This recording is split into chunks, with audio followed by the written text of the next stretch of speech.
Welcome back to Ironhead Forge. I'm Robert Schubert, and today we have something special. We're going to do a knife review on this knife I saw on Amazon. It's the Gil Hibben Old West boot knife with the sheath. It's a beautiful knife from the cover and everything. The profile looks good. And the listing on Amazon, I think it was like 50 bucks. So let's see what we got. I could probably spend more money on the box design than they did the knife. All right, this knife is AUS 6 stainless steel blade. It says high quality. We shall see. We'll give you the specs right now. Gil Hibben GH 5047 BRK knife, the overrated masterpiece. Ah yes, the Gil Hibben GH 5047 BRK, the knife that defies all logic by holding a 4.4 out of 5-star rating, which is a miracle on par with turning water into wine. I mean, how in the world does a knife that breaks from simply being dropped still manage to earn such high praise? Are people reviewing it based on how gracefully it shatters upon impact? Let's talk about that legendary 4-star review. Some poor soul dropped this knife, probably from the towering height of his knee, and boom, instant destruction. What's next? A 5-star review because it also makes a great puzzle when it falls apart? Now let's get real.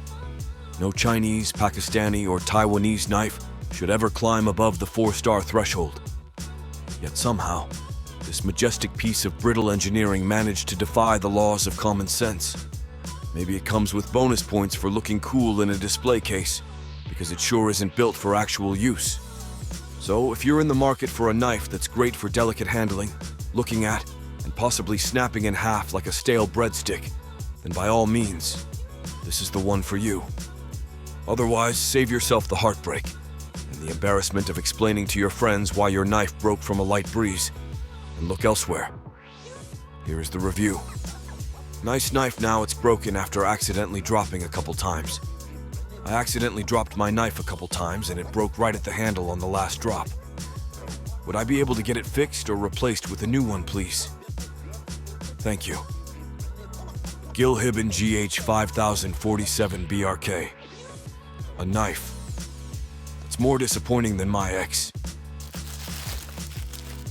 Now, as we dig on into this box, you see all kinds of silicone. For a stainless steel blade, they sure do a hell of a packing job with plenty of these silicone packets to keep it from rusting, don't they? Right off the bat, I mean, it's pretty, you know, for 50 bucks, it's a pretty knife. Good looking sheath. It says it's gold accents on this knife, which, let's be real, it's brass, shiny brass. Can't really see how the handle's put together, but I bet it's glued. We'll take it apart here in a minute and find out what the thing looks like. Now, I do love the back, the piece of brass run along the spine here for strength. One thing I don't like is that it's a stainless steel blade. Like it said, AUS 6 stainless steel. You got plenty of big gaps in the fittings. I can get my fingernail in there. Blade is hollow ground. I do like that. Got a false edge, give you that spy dagger look.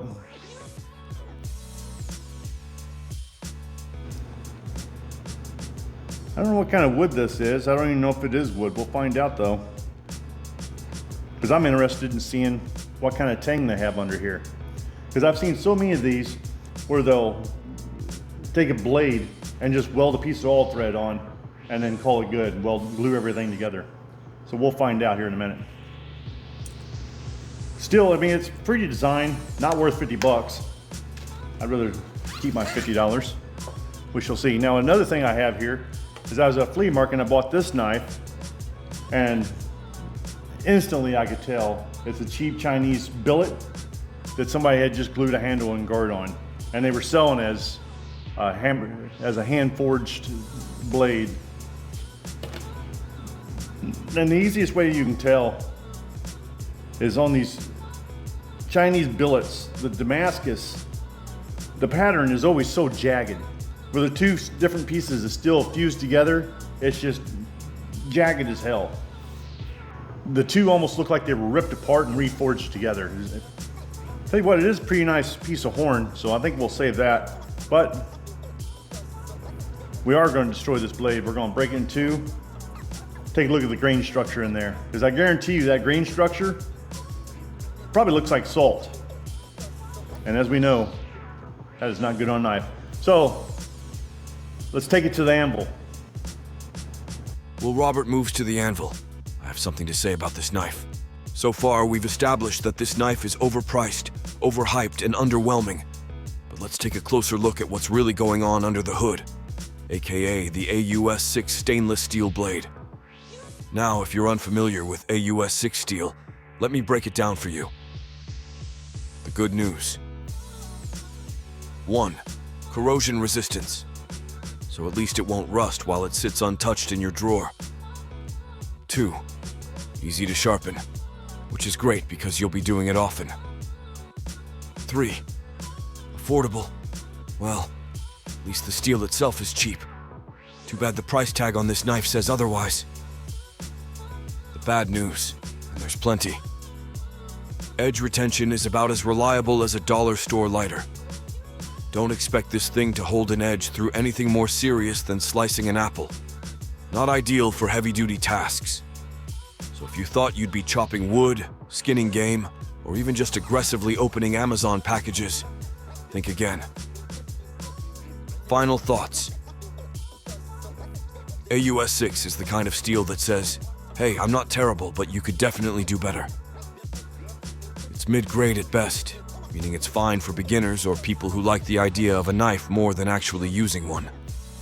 Pair that with questionable build quality, a discolored handle, a sheath tighter than Fort Knox, and an inflated price tag.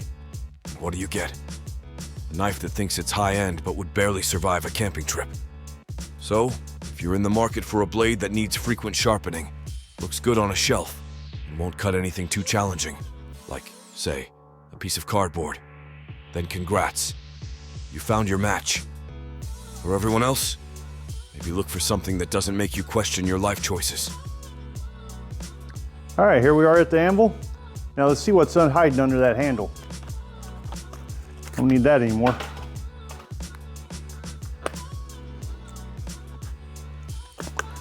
All right, so in case we ain't went over it, the sheath is really nice.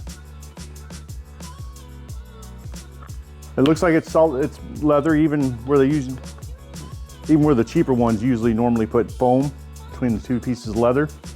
This one, however, is leather through and through, with a nice little clip on the back that can be used on your boot or your belt. You might hold on to this.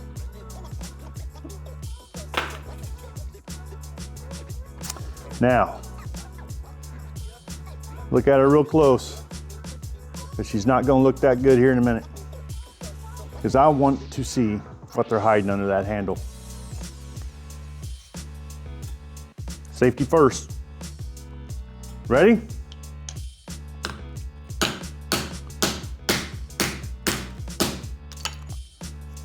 All right, it is wood handle.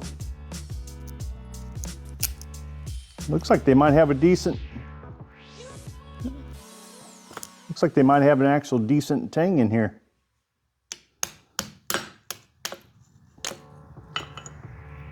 Well, that'd be a first.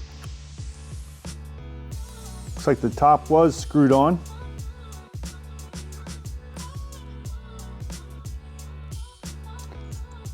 Let's try the guard.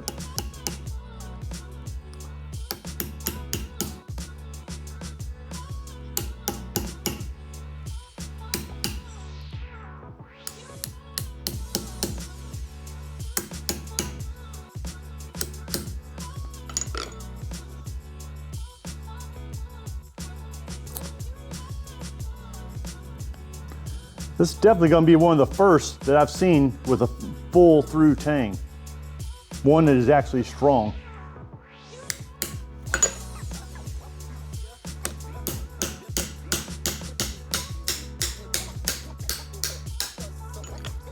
And there we go. No all thread here. Look at that. That's gonna make a beautiful pattern. Let's take it over the vise, see if we can't unscrew that pommel.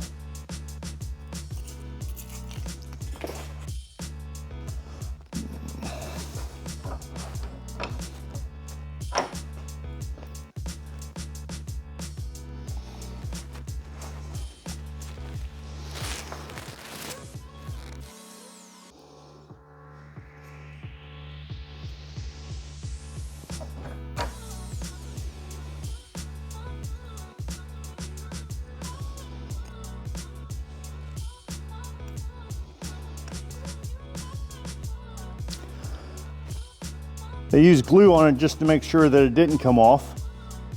There's nothing wrong with that. Not a bad looking pommel.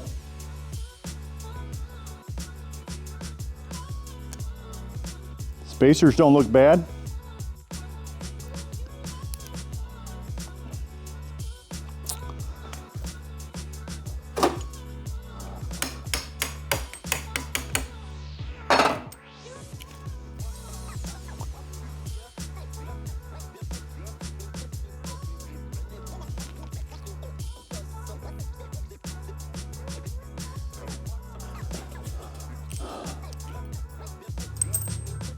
All in all, I'm very impressed with this knife. If it didn't feel so cheap and flimsy, I would recommend it. I just can't get over how cheap the steel sounds. Still make a good pattern. Now let's set that aside and move on to our next. This next one should be really interesting. Get all these out of my way.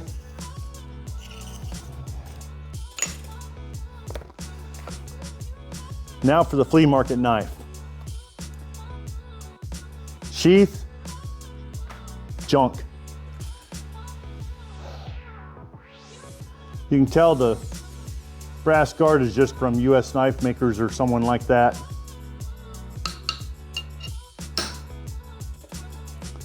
Wow, that wasn't even that hard of a hit. And look at the damage that did. Look at that. Look at the damage that did. Holy shit. Didn't do anything in my anvil.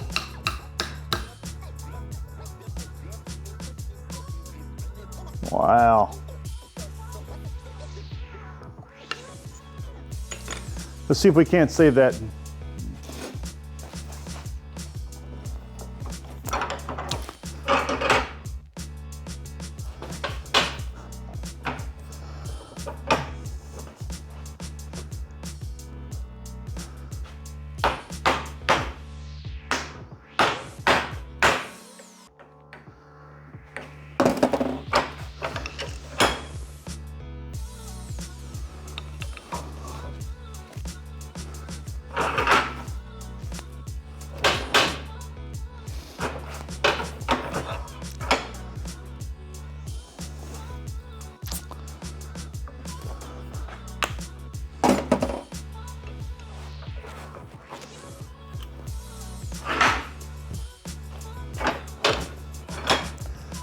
First of all, you can see where I smacked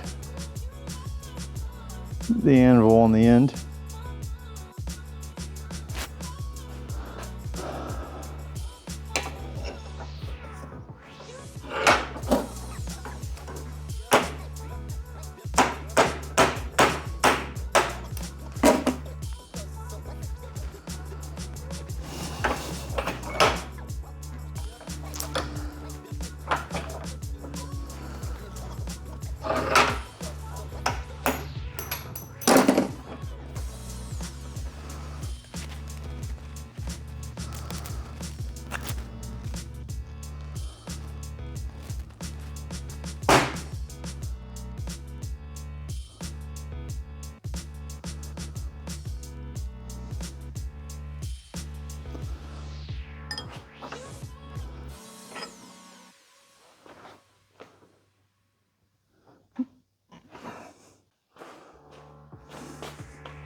Now, let's try the tang first. That didn't take much. Oh my God. That is just nasty. Look at that. The fuck, what is this made out of? It's just black inside there. Let's try that again. These Chinese billets are horrible. What? It didn't even bend. Oh my God. This is why you don't buy Chinese knives. Holy shit.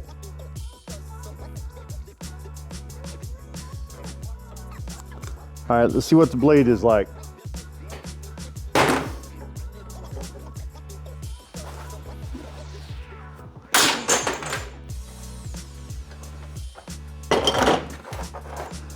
All right.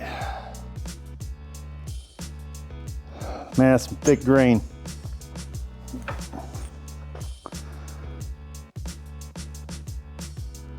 That's right, it looks like sand down in there. Oh wow, look at that. The blade snapped faster than my patience on a Monday morning. It's almost like it was too hard. You know, like that one guy who insists he knows everything about metallurgy, but clearly doesn't. No heat treatment? Yeah, that checks out. This thing had about as much flexibility as a frozen breadstick. Great for breaking, terrible for, well, being a functional blade. Plus, if you were going for instant shatter mode. It's huge grains. You can see lines where the layers were.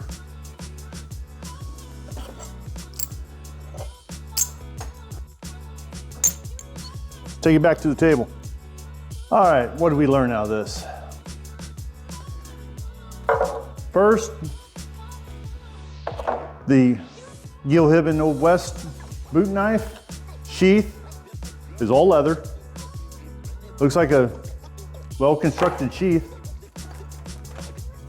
The rest of the knife, the handle is wood, but bulky. I mean, the geometry of it, it's just horrible. Big positive, they actually put a full tang on it. Tang is really nice. They have rounded corners and right where their guard goes. Still, the major thing I don't like it's stainless steel. I mean, there's a pros and cons to everything, but if you're gonna have a knife, it should be high carbon. This is my opinion. I know there's people out there that's gonna scream, oh, but you can get stainless steel hard. Stainless steel is hard, all this bullshit. It's all opinion. All this is opinion, guys. Biggest thing about stainless steel, it's pretty. It makes a pretty knife. If you want shiny, it's shiny. But it's still stainless steel. There's give and takes to it. Screw-on pommel. Pommel was nice. It's just a cast piece of steel.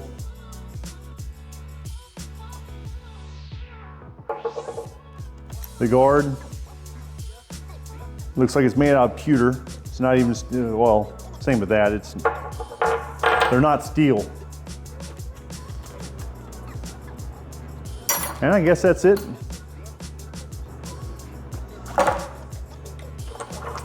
Not much else to say. If you want to spend $50 on that, hey, it might be an all right buy. Just don't plan on it lasting. Now for this flea market Chinese billet, which that's Chinese too. And if you're going for quality, you're not going to buy a Chinese, Pakistani, Taiwanese freaking knife. Want quality, you ain't gonna get it on Amazon or Temu. Though the Damascus looks pretty and all on these Chinese billets, it's not. It's really crappy steel. You probably don't even know what kind of steel it is. I mean, shit, look there. When it broke, it's just black inside. What the hell is that? The grain looks like salt. or layers of dirt. Don't buy Chinese Damascus. If you've ever dreamed of paying way too much for a knife that disappoints you immediately, then congratulations. You found the Gil Hibben GH 5047 BRK. This knife manages to hold a 4.4 star rating, which is honestly more impressive than its durability. But don't take my word for it. Let's hear from VC, a verified purchaser who summed up this knife perfectly. Overpriced for a knife made in China. I was expecting a quality knife. Had no idea it was made in China. Handle is discolored and sheath is too tight. Ah yes, the classic "I thought this was premium but got bamboozled" experience. Nothing screams high-quality craftsmanship like a mismatched, discolored handle and a sheath so tight you need Hulk strength just to remove the knife. Let's be honest, this knife is basically a cheap overseas product dressed up in fancy branding. It's overpriced, overhyped, and apparently overachieving in the art of disappointing its buyers. So, if you enjoy buying things that look good in pictures but let you down in real life, like dating apps, diet pills, or lottery tickets, then this knife is for you. Otherwise, keep scrolling and find something that won't make you regret your life choices. Well, I guess that's enough destruction for the day. If you like what you saw here today, let me know. And if you'd like to see that boot knife turned into a real good knife, high quality forged knife, we can do that too. Until next time, this is Robert Schubert from Ironhead Forge, out.